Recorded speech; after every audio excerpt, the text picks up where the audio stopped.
വളരെ എളുപ്പത്തിൽ വളരെ ഹെൽത്തി ആയിട്ട് ഇന്ന് നമുക്കൊരു വൈകുന്നേര ചായക്കടി ഉണ്ടാക്കിയാലോ. അപ്പോൾ ഇതിനായിട്ട് ഞാനിവിടെ കുറച്ച് പച്ചക്കറികൾ എടുത്തിട്ടുണ്ട്. ക്യാരറ്റ്, സവാള, ഉരുളക്കിഴങ്ങ്, ഒരു ക്യാപ്സിക്കം, ഇഞ്ചി, പച്ചമുളക്, കറിവേപ്പില, മല്ലിയില ഇതെല്ലാം കൂടെ നന്നായിട്ടൊന്ന് അരിഞ്ഞെടുത്ത് വരണം. പച്ചമുളകും ഇഞ്ചിയും ചതച്ചെടുക്കണം. അപ്പോൾ ഞാനിവിടെ പച്ചക്കറികളെല്ലാം നീളത്തിൽ അരിഞ്ഞെടുത്തിട്ടുണ്ട്. ഇനി ഇതെല്ലാം ഒരു പാത്രത്തിലേക്ക് ഇട്ട് കൊടുക്കാം. പച്ചക്കറി കഴിക്കാൻ ഇഷ്ടമില്ലാത്ത കുട്ടികളെല്ലാം വളരെ ഇഷ്ടത്തോടു കൂടി കഴിച്ചോളൂ കേട്ടോ.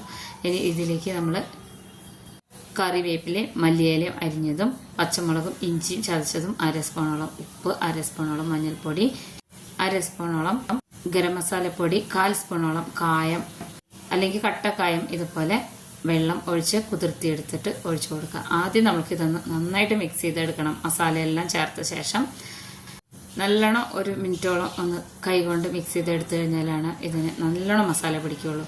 അപ്പോൾ ഇനി ഇതിലേക്ക് 1 കപ്പ് കടലമാവും 2 സ്പൂണോളം അരിപ്പൊടിയും കൂടെ ചേർത്ത് കൊടുക്കണം. 1 കപ്പ് മാത്രമേ ചേർത്ത് കൊടുക്കാവൂ കേട്ടോ. ഞാൻ ആദ്യം തന്നെ ചേർത്ത് കൊടുത്തു. ഇനി ഇത് നന്നായിട്ട് നമുക്ക് മിക്സ് ചെയ്തെടുക്കാൻ വേണ്ടി നമ്മൾ കായം വെള്ളത്തിലിട്ട് വെച്ചിട്ടുണ്ടായിരുന്നു. അതും കൂടെ ഒഴിച്ചു കൊടുക്കണം. 1/4 കപ്പോളം വെള്ളം ഒഴിച്ചു കൊടുത്താൽ മതി. കുറച്ച് ലൂസായിട്ടിരിക്കണം. നന്നായിട്ട് മിക്സ് ചെയ്തതിന് ശേഷം നമുക്കൊരു 10 മിനിറ്റ് ഒന്ന് അടച്ചു വയ്ക്കാം.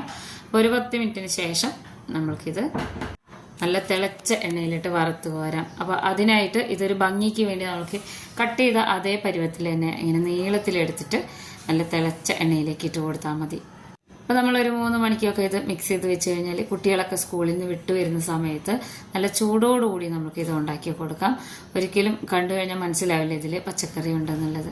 അപ്പോൾ അത്രയും ഹെൽത്തി ആയിട്ടുള്ള ഒരു ഈസി സ്നാക്സ് റെസിപ്പിയാണ്. എല്ലാവരും ഉണ്ടാക്കി നോക്കണം.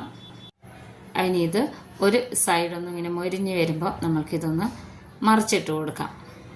ഇത് നമുക്ക് ഇഷ്ടമുള്ള ഷേപ്പിൽ നമുക്ക് ഉണ്ടാക്കിയെടുക്കാം കേട്ടോ. ഞാനിപ്പോൾ ഈ ഒരു ഷേപ്പിലാണ് എടുത്തിട്ടുള്ളത്. ഇനി ഇത് നല്ല ക്രിസ്പി ആയതിനു ശേഷം എണ്ണയിൽ നിന്ന് കോരി മാറ്റാം. ഒരു ടിഷ്യൂവിലേക്ക് മാറ്റാം.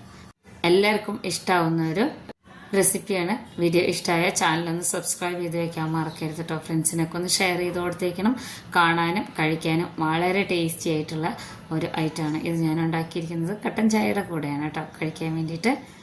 അപ്പോൾ എല്ലാവരും ഉണ്ടാക്കി നോക്കണേ. വളരെ ടേസ്റ്റിയാണ്.